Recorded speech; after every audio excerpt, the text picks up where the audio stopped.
Verses 23 through 27. Matthew chapter 8 verses 23 through 27. This is what the scripture says in the Gospel of Matthew chapter 8, beginning at verse 23. The Gospel says, "Then Jesus got into the boat and started across the lake with his disciples.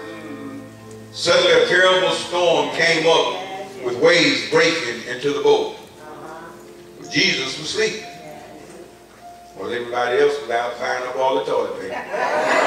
Jesus was asleep. The disciples went to him and woke him up, shouting, 'Lord, save us. We're going to drown.' And Jesus answered, 'Why are you afraid? You have so little faith.' Then he stood up and rebuked the wind and waves, and suddenly all was calm. The disciples just sat there in awe. 'Who is this?' they asked themselves. Even coronavirus obeys him." Title of today's word is Blessed Assurance. All right. Blessed Assurance. A true test of faith is when it is under fire. All right. It's easy to talk all that big bad faith talk when there's a level of certainty. It's easy to tell somebody that's gone through calamity, just trust God, when there's a level of uncertainty. It's easy when you lost your job to say, I'm just going to trust God. That's practice. It's easy when folk talk and run their mouth about you to say, I'm going to trust God. It's easy. It's easy to still smile when it seems like your world is turning upside down. That's easy. Oh, but a true test is when you're confronted with something you don't even understand and no one else has the answer to. And that's when the real Christians can step up. A lot of folk out there blowing trumpets and blowing horns. But in times like these is when God gives the church its platform back. Folk have said everything they said and done everything they done and disregarded our God and disregarded our faith. They mocked our faith, they ridiculed our faith, and many have pimped our faith. But in times like these, when the government has no answer, in times like these, when the United Nations has no answer, in times like these, when the real church can step up to the plate. In my lifetime, the greatest threat to my well-being has always been initiated by the hands of men. Even in the 80s with the AIDS epidemic, in my mind I said we had the power to choose who we had sex with or exchanged bodily fluids under normal circumstances. I remember in the 90s living in Gainesville doing student murder. Y'all ever heard of Danny Rollins? I remember living there doing the student murders and even in the hood, which was where I lived.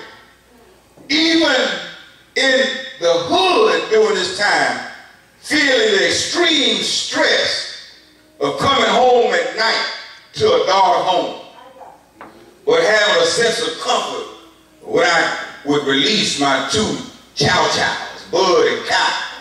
I get them out the backyard, and because back then we kept dogs in the yard, but I would get them out the backyard and open the back door and just let them run through.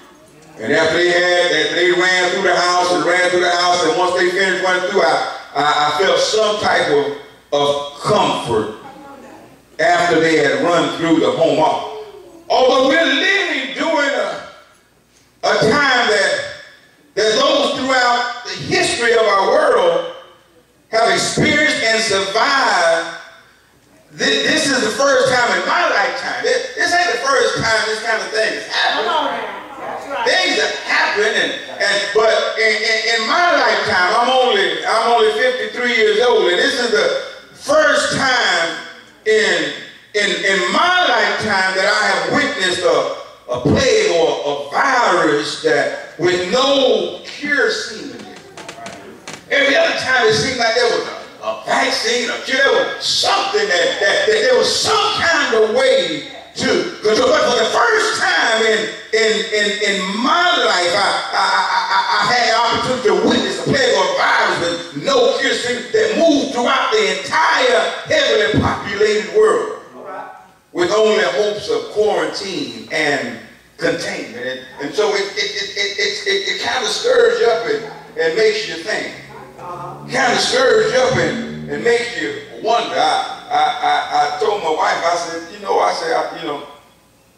I got this little cough I've had for about 6 years. And I'm like, baby, I feel like I'm holding my breath out there trying not to cough because you cough around people looking at you. So y'all know I've had this little cough about 6, 7 years, but I don't even feel comfortable coughing now because folks looking at you trying to see what's going on. I'm about to pass out trying to hold a cough. It's the first time in my life this thing could only be quarantined or contained, but the threat is so mysterious that it literally has the destructive power to shake our faith. I'm talking about people that say they believe that God is able to do exceedingly and abundantly above what folk like that scared. It's so mysterious that folks say that I can do all things through Christ, and he's scared. It's so mysterious and it's so unknown that folk that's been quoting scripture, no weapon formed against me shall prosper, and they've been holy soldiers and ain't scared of nothing. Now they sitting up looking, eyes wide open. I ain't picking, I'm talking about us. It's so mysterious that we could literally be distracted enough to where our faith is shaken. If we fail to remember that God is still on the throne.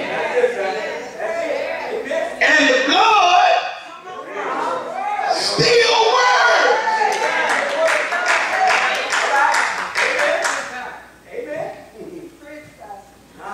Ain't saying like some folk can act like it ain't there, but it don't change who God is. And it does not change the faith that we declare. I remember hearing a story. It was about these people were in church worshiping. I'm probably gonna mess it up because I'm just pulling it from memory. But they were in church worshiping, and it said that a gunman came in, and he came in with an automatic weapon, and people were fearful. People were afraid, and the gunman said that everybody that's afraid, leave now. And said almost the whole church ran out of the building. And then the man told the preacher, say, go ahead now, all the scared people gone. Listen.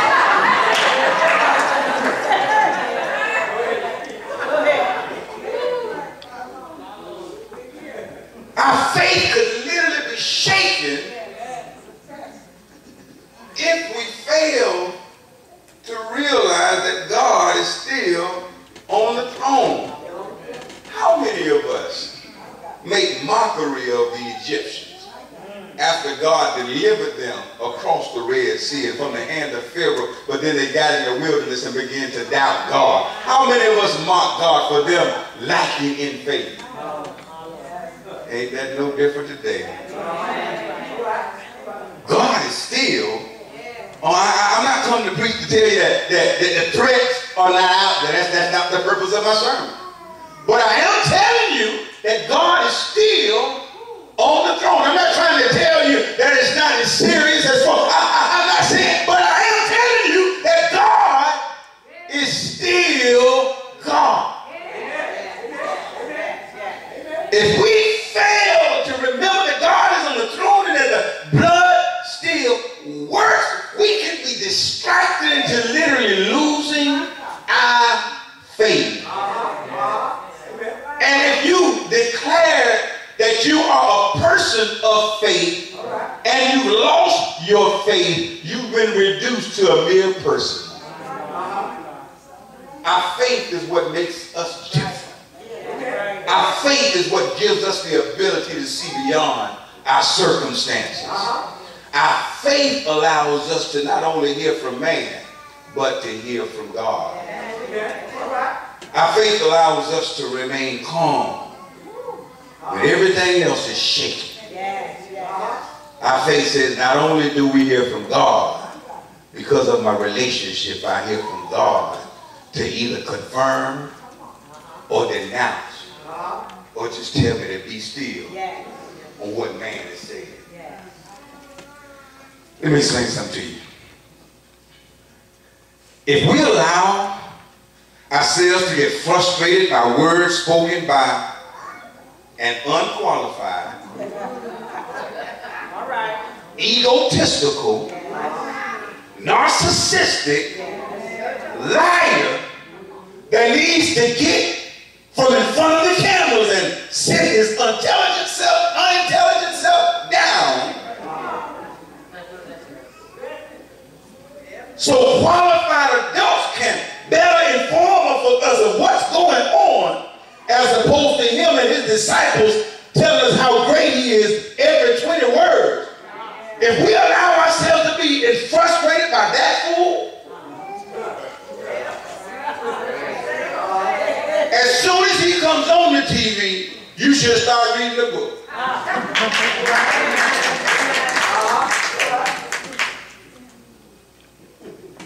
The Bible says that for us to be careful about association.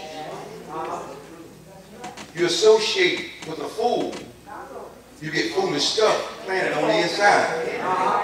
And so now you're listening to somebody that said it was a hoax. They said I got it all under control. They said it's crazy, but it ain't my fault. And now you confused. Listen to the right sources. Get your information. And know that God is still on the throne. Ain't nothing changed. When I was young, we said, ain't no thing but a chicken wing. God can handle this thing right here. This is not beyond God's abilities and capabilities, and God can speak to us. It ain't gonna make me be afraid when my God has not given me a spirit of fear. I'm not gonna be stupid, but I ain't walking around here afraid. Because when I'm afraid, I lose my strength. Why? Because the Bible says that the joy of the Lord is my strength. Now I'm walking around here afraid and scared, and now I'm weak, and now I'm sick, and I'm going through all of this. Why? Because I lost my strength. Why did I lose my strength? Because I doubted God and lost my joy. This joy that I have, the world didn't give this to me, and the world can't take it away. We have to know who we are and whose we are. We preached last week about that blood on the doorpost. You heard it, you shouted. But it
leader, one of them preached this sermon, said, when God moves, what's something just like that? One of y'all. Okay, when God moves, I'm waiting on the move. I move when God says move. I listen. I ain't stupid, but I listen. Because God is still God, and I'm still his prize, and you're still his prize possession. God still speaks to us. God still ministers to us, and the scripture does not change. It does not care what the issue is in our world. The scripture does not change. Be anxious for nothing, but in everything it don't change, because issues change. The scripture still says be anxious for nothing, but in everything give God thanks. But we got to be careful what we're listening to, who we're listening to, and if we're listening to somebody that's not even on a firm foundation, and we see all the inaction, we see all the instability in their statements, we're going to be confused. Listen to the professionals. Don't listen to that fool they call the president. Listen to the professionals. Get the information and talk to God. I think God set this thing up perfectly. You wanted the food, you voted for the food, now you got the food. Now everybody else is responding while he's got thousands and thousands of people standing in the Chicago airport in a line, and there ain't no social distance. Everybody crammed together because he disbanded the pandemic, the thing that they had in place to deal with pandemics and epidemics. Now you got what you asked for. Ain't that all we ever asked for? God deal with Nebuchadnezzar. Show Nebuchadnezzar and all his followers that you're still, ain't that what we asked for? Do you think God is not going to hear our prayers and also cover us? Do you think God is not going to hear our prayers and not also take care of us? Do you think God is not going to answer our prayers and also make sure he speaks to us?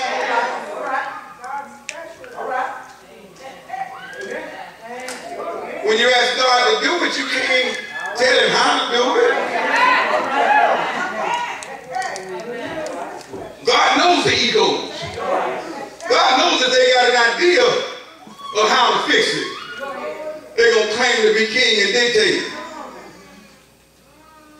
God has our back. But he said, if my people who are called by my name will start walking around looking so scared, he said, if you heal from heaven and heal the land. God has our back. It's time for the church. Y'all have heard me preach month after month after month that the church has lost its influence because of the pimps from within and the doubt from without. Now God is removing the pimps from within. God is removing the pimps from within and causing those from without that doubt. They have nowhere else to look. Now God has given us a platform. They wonder how is it that they can still praise God in times like these. How is it that they still have peace in times like these? Even if you got to go and buy up all the toilet paper in the store, do it with a smile on your face. Do it with peace in your spirit. Don't. Some video, 3 women fighting in Walmart over toilet paper. Don't let it take you there. Buy all your stuff. Get prepared. But keep God on the throne. Amen. Keep God in control of everything. We will literally watch our faith slip away if we don't learn how to not be distracted by the stuff. It ain't a hoax, but it's still under God's authority.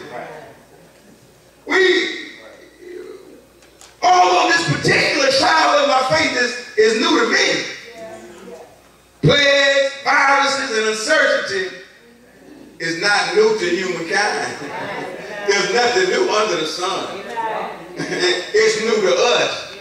but it's not new to our Creator.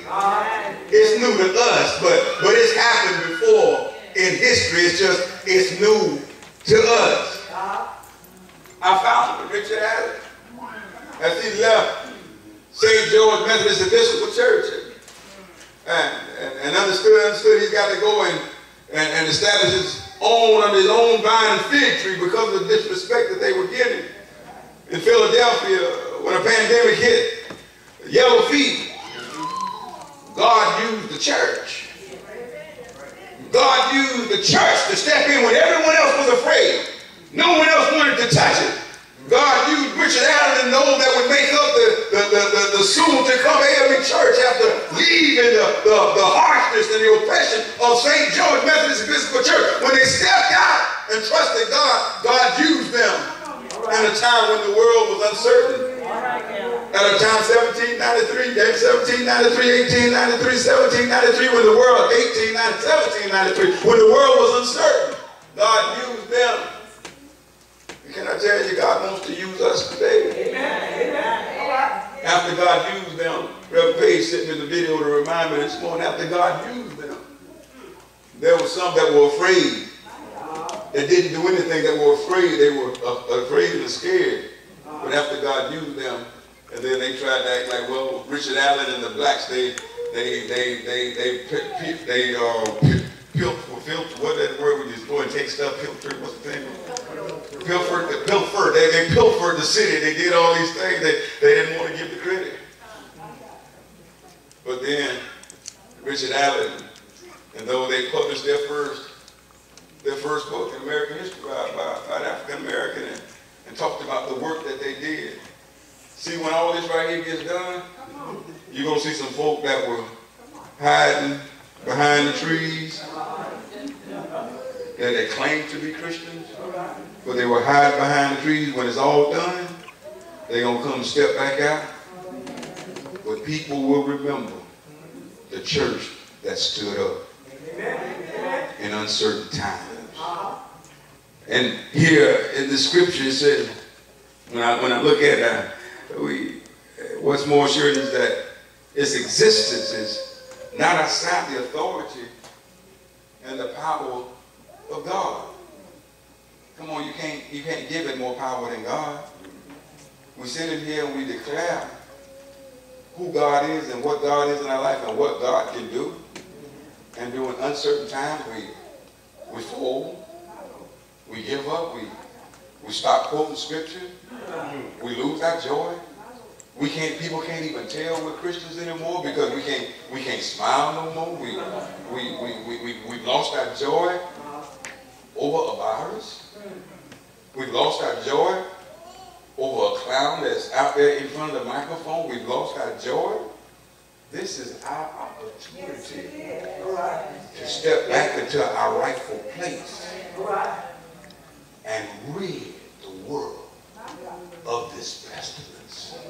Because the Bible still declares, if my people who are called by my name would humble themselves and pray, seek my face, turn from their wicked way, then, not until, then will I hear from heaven and begin to heal the land.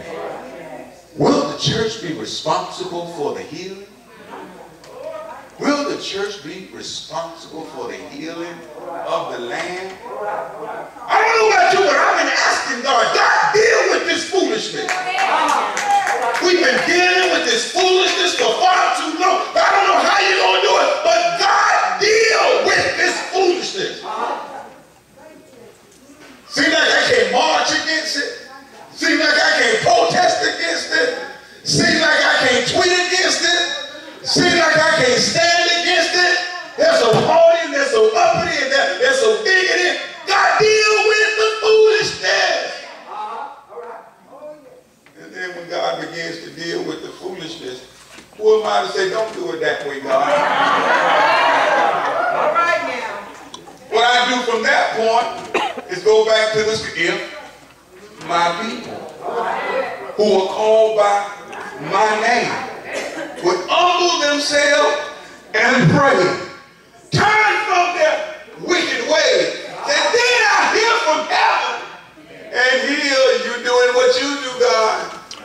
And so prayer ministry, now it's time for us to do what we do. It's time for us to do what the church does. And guess how we gonna do it? With a smile on our face. I ain't smiling. I'm not trying to pat myself on the chest and pat myself on the back and say, look what God did because I asked. No, that's God doing his thing, and I'm just gonna do my thing. Father, I stretch my hand to thee. In verse 23, the Bible says, it says that Jesus got into the boat and started across the lake with his disciples. Yeah, Jesus boarded the boat on purpose. No, he didn't just stumble on the boat. Jesus boarded the boat on purpose. Jesus knew what was coming. Jesus understood the test that was coming. Can I tell you, there's no temptation that you're going through that's uncommon to man. There's nothing that you're dealing with that Jesus has not already made a way of escape. There's no trial that you're going to face that Jesus did not already know was up. And it said that Jesus boarded the boat on purpose. And I thank God that when Jesus boarded the boat of my life, I thank God that when Jesus boarded the boat of my life, he knew what I would face. He knew what I would deal with. He knew the challenges. And he said, let me get on this boat because Ron, he might get shaken when the trials come. Ron, he might get shaken when the storms come. And the Bible says that Jesus got onto the boat and started to cross the lake with the disciples. The disciples didn't even understand the extent of why he boarded the boat. But can I tell somebody in here today that knows Jesus as the partner of their sins? Can I tell somebody in here today that's been covered with the blood of Jesus that Jesus, he got into your life on purpose. You didn't find Jesus, but Jesus found you, and you simply said yes to your will and yes to your way. But you got to know that he boarded your boat on purpose. Somebody say yeah. And the Bible says with Jesus on the boat, in verse 24, the scripture says that suddenly a terrible storm, it came up and the waves began to break the boat, but Jesus was sleeping. Somebody say yeah. Somebody say yeah. Suddenly after Jesus boarded my boat, it said the storms began to rage. It said the waves began to strike and compromise the very vehicle that I use to develop my trust and safety and well-being. Can I tell you that coronavirus is struck your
say that a large jetliner was taking passengers to their destination.